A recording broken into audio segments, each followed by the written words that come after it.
శ్రీమతి లత గారి ఆధ్వర్యంలో జూన్ 15-16 తారీఖుల్లో గానగాపురం యాత్ర మధుకరి సేవ సంప్రదించండి. నమస్తే, వెల్కమ్ టు సుమన్ టీవీ. నేను పద్మిని. ప్రస్తుతంతో పాటు ప్రముఖ ఆధ్యాత్మికవేత్త, ఆస్ట్రోన్యూమరాలజిస్ట్, ఎనర్జీ వాస్తు స్పెషలిస్ట్, శ్రీ విద్యోపాసకురాలు శ్రీమతి జయప్రద గారు మనతో పాటు ఉన్నారు. మాట్లాడదాం. నమస్కారం అండి. నమస్తే అమ్మా. శ్రీమాత్రే నమః.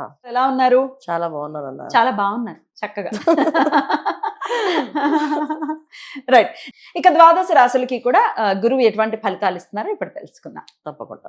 కన్యా రాశి. ఈ కన్యా రాశి వారికి గురువు మార్పు ఎటువంటి ఫలితాలను ఇవ్వబోతోందండి? కన్యా రాశి వాళ్ళకి గురువు ఒక మార్పు మంచి ఫలితాలు ఇస్తుంది. ఎందుకంటే వాళ్ళకి ఇప్పుడు దాకా ఉద్యోగాల్లో ఉన్న ఇబ్బందుల నుంచి బయటపడే అవకాశము, కాస్తంత లాభం వచ్చే అవకాశాలు, కాస్త ప్రమోషన్లు వచ్చే అవకాశాలు, ఇవి జరిగే అవకాశాలు ఎక్కువగా ఉన్నాయి. ముఖ్యంగా ఏంటంటే ఇల్లు అనుకునే వాళ్ళకి ఇల్లు కొనుక్కునే అవకాశం ఖచ్చితంగా కన్యా రాశి వాళ్ళకి వస్తుంది. వీళ్ళు ఎప్పుడించో అనుకుంటారు ఇల్లు కొనాలి, అది జరిగే అవకాశాలు. ఇల్లు ఎవరైతే కొందాం అనుకుంటున్నారో మంచి గృహయోగం, బంగారం లాంటి ఇల్లు దొరుకుతుంది వాళ్ళకి. అది కన్యా రాశిలో జరిగే ఫస్ట్ అదృష్టం, ఫస్ట్ మంచి పాయింట్. మిగతా విషయాన్ని కూడా వీళ్ళకి సామాన్య ఫలితాలు బాగుంటుంది. ముఖ్యంగా చదువుకునే వాళ్ళకి కాస్త పదవుల్లో ఉండే ప్రోత్సాహం కావాలి అనుకునే వాళ్ళకి కాస్తంత ఏంటంటే వీళ్ళకి తోడు ఒకరు స్నేహితుల్లాగా కానీ, అయితే స్నేహితులు కానీ లేకపోతే బంధువుల్లో కానీ ఎవరన్నా ఒక పెద్దవాళ్ళు వీళ్ళకి హెల్ప్ అవుతారు.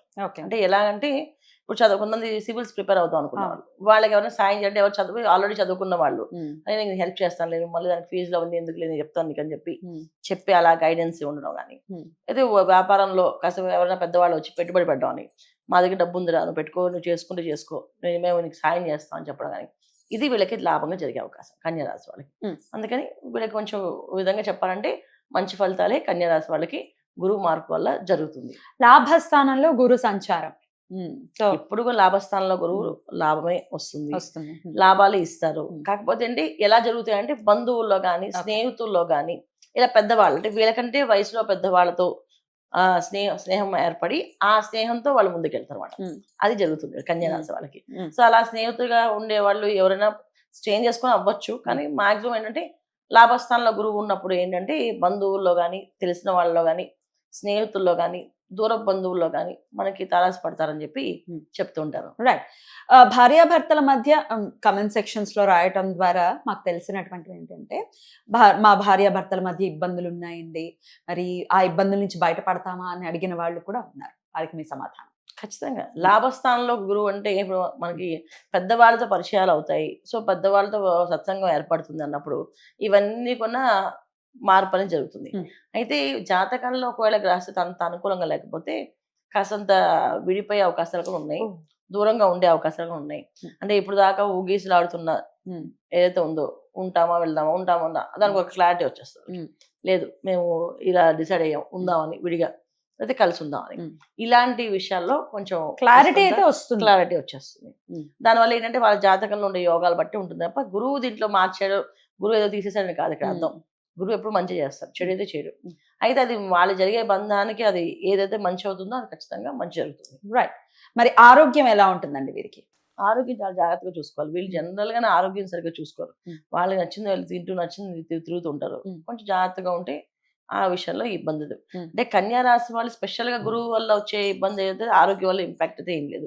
వాళ్ళు పర్సనల్ గా వాళ్ళు చేసుకునే దాన్ని బట్టి తప్ప గురువు ఇచ్చే అదృష్టం ఏంటంటే గృహయోగం ఒకటి, తర్వాత సత్సంగం ఏర్పడటం ఒకటి, మంచి వాళ్ళతో పెద్దవాళ్ళతో తెలియకుండానే వాళ్ళతో మంచి రిలేషన్ మెయింటైన్ అవ్వడం, దానివల్ల వీళ్ళకి లాభాలు జరగడం. అంటే ఉద్యోగాల్లో కానీ, వ్యాపారంలో కానీ, చదువుల్లో కానీ లాభాలు జరిగే అవకాశాలు ఎక్కువగా ఉంటాయి. రైట్. స్వగృహ యోగం కూడా ఉంది అని అంటున్నారు. నిజంగా అది మంచి విషయంగా ఖచ్చితంగా చూడొచ్చు. అయితే అన్ని విషయాల్లో సానుకూల ఫలితాలు ఉండటం కోసం మరి వీరు ఎటువంటి ఆరాధన చేసుకోవాల్సి ఉంటుందండి? వీరు ఖచ్చితంగా విష్ణు సహస్రనామాల పారాయణ, ఎక్కువ విష్ణు ఆరాధన. ప్రతి శనివారం వెంకటేశ్వర స్వామి గుడికి వెళ్ళడం, విష్ణు సహస్రనామం అక్కడ చదువుతూ ఉంటారు, అక్కడ వినడం, లేకపోతే వీళ్ళు చదవడం, లేదా ఆ టెంపుల్ ప్రదక్షిణాలు చేయడం, ఆ టెంపుల్లో ఉండి ప్రదక్షిణాలు చేయడం. ఇది చేయడం వల్ల వీళ్ళకి మంచి ఫలితాలు వస్తాయి. ఎందుకంటే వీళ్ళకి గురువు లాభస్థానంలో ఉన్నప్పుడే కాదు, శని భగవానుడు ఒక ఇంపాక్ట్ ఉంటుంది వీళ్ళకి, తర్వాత రాహు ఒక ఇంపాక్ట్ ఉంటుంది వీళ్ళ మీద. దీనివల్ల ఏంటంటే కొన్ని తెలియకుండానే కొన్ని అవలక్షణాలు వచ్చే అవకాశం, ఇబ్బంది పడే అవకాశము ఉంటుంది. ఈ అవలక్షణాలు వచ్చినప్పుడు ఖచ్చితంగా దానివల్ల వచ్చే ఇంపాక్ట్ ఏదైతే ఉందో అది గురువు తీసేయడం ఉండదు. సో ఒక విష్ణు ఒక ఆరాధన వల్ల వాడి జోలికి వెళ్లకుండా ఈ గురువు వచ్చే మంచి ఫలితాలు వీళ్ళకి వచ్చే పూర్తిగా వస్తాయి అనమాట. Right. అందుకని చేయాలి. జయప్రద గారు, గురువు యొక్క మార్పు జరగబోతోంది. రేపు జూన్ 2వ తారీఖున గురువు కర్కాటక రాశి ప్రవేశం జరగబోతోంది. మరి దీని ద్వారా ద్వాదశ రాశులకి కూడా గురువు ఇచ్చే ఫలితాలు ఎలా ఉంటాయో మీ ప్రొడిక్షన్స్ ద్వారా తెలుసుకోవాలనుకుంటున్నాను. మరి అంతకన్నా ముందు గోచారం ఒక్కసారి క్లుప్తంగా చెప్పండి. గురువు ఎప్పుడు రాబోతున్నారు, అంటే ఇంకా మిగిలిన మేజర్ గ్రహాలు ఎక్కడెక్కడ ఉన్నాయి, ఇవన్నీ ఒకసారి. తప్పకుండా అన్న. సో గురువు మార్పు అనేది అందరికీ మంచి శుభవార్తలు, శుభకరమైన విషయాలు జరిగే అవకాశాలు ఎక్కువగా ఉన్నాయి. బ్యూటిఫుల్. ఎందుకంటే గోచారీత్యా చూసుకుంటే శనేశ్వరుడు మీనరాశిలో ఉండడం, గురువు కర్కాటక రాశికి మారడం, ఈ రెండు కూడా మేజర్ గ్రహాలు. యాక్చువల్లీ మన జీవితంలో మనం ముందుకు వెళ్ళాలి, ఒక జీవితంలో ఒక ఆధారం కావాలి అంటే శనేశ్వరుడు ప్లస్ గురువు ఇద్దరు ఉండాలి. వీళ్ళిద్దరు అనుగ్రహం ఏంటంటే ఈయన క్రమశిక్షణ నేర్పిస్తారు, ఈయన సంతోషంగా ఉండాలని నేర్పిస్తాడు. సో ఎలా చేసుకోవాలని నేర్పిస్తాడు. అందుకని ఈ రెండు గ్రహాలు కాంబినేషన్ ఈ మధ్యన ఏంటంటే ఈ మధ్య కాలంలో చాలా చాలా అద్భుతమైన ఫలితాలని ఇస్తుంది అందరికీ, అన్ని రాశుల వాళ్ళకి. ఈ ఒక్క రాశి అని కాకుండా మనం ఒక్కొక్క రాశి తర్వాత వివరికి చెప్తాం, కానీ అన్ని రాశులకి ఫలితాలు బాగుంటాయి. రాహుకేతువులు రాహుకేతువులు ఇద్దరు కొన్న కాంబినేషన్స్ ఏంటంటే కేతువు అనే సింహరాశిలో ఉండడం ఒక విధంగా మంచిది, చెడైతే కాదు. అలాగే రాహు కుంభరాశిలో ఉండడం కూడా మంచి, చెడైతే కాదు. కాకపోతే ఏంటంటే కొన్ని రాశులకి అవి యాంటీగా పనిచేస్తాయి. కానీ ఇప్పుడున్న కాలం గమనంలో ఈ 4 గ్రహాలు కాంబినేషన్ అనేది ఒక అద్భుతంగా పనిచేస్తాయి. అది చాలా విషయాల్లో మనకి ముందు ముందు వెళ్తున్న కొద్దీ చెప్తూ ఉంటాం మీకు అన్ని విషయాలు. తప్పకుండా రాశుల వారీగా మనం మాట్లాడుకుందాం. ఒక బంగారం విషయం ఒకటి చెప్పండి, మళ్ళీ ఇంకేమైనా పెరుగుతుందా ఉచ్చ స్థితిలోకి మరి గురువు వెళ్ళటం రీత్యా? బంగారం అనేది పెరిగే అవకాశం ఎక్కువగా ఉంది. అయితే ఉచ్చస్థితిలో గురువు రావడం అనేది కాదు, కానీ ఇక్కడ అంటే బంగారానికి కారకుడు గురువు కదా. బంగారం కారకుడు గురువు అయినప్పటికీ కూడా బంగారం ప్రతి సంవత్సరం పెరుగుతూ ఉంటుంది అన్న. అయితే ఇప్పుడే బాగా హెచ్చుతగ్గులు ఉన్నాయి. దీనికి కారకత్వం ఏంటంటే గురువు ఒక్కలే కాదు, ఇక్కడ గురువు, శనేశ్వరుడు, రాహు, కేతువు, ఈ 4 గ్రహాలు కాంబినేషన్ ఏవైతే ఉన్నాయో దాని వల్ల ఈ విపరీత విపత్తులు. దీంట్లో మనం బంగారం పెరగడం అనేది ఉందా, చాలా దారుణంగానే ఉంది. ఎందుకంటే ఇప్పుడు మనకి వినడం ఏంటంటే 1,55,000 1,60,000 చెప్తున్నారు, అది 1,40,000 1,30,000 దింపుతారు మధ్యలో.